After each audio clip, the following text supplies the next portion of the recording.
Magandang araw, ako si Sir Kit, isang lisensyadong profesional na guro at may 10 taon ng karanasan sa pagtuturo.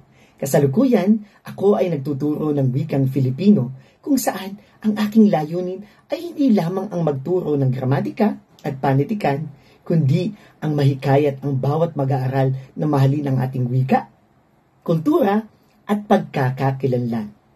Bilang tagapamagitan ng isang student body organization, tinutulungan ko ring hubugin ang mga batang leader na maging aktibong kalahok sa komunidad.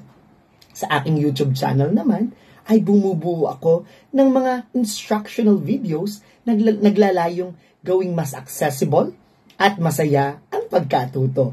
Kung kaya naman, maaari ninyo yung ma-check sa aking YouTube channel. Ngayon, ako rin ay nag-aaral ng Master of Arts sa Educational Management. Sapagkat ako ay naniniwala na ang edukasyon ay isang misyon ng puso. Sa bawat hakbang ng aking paglalakbay, layunin kong maging inspirasyon sa susunod na henerasyon upang mahalin ang pagkatuto at mamuhay ng may layunin.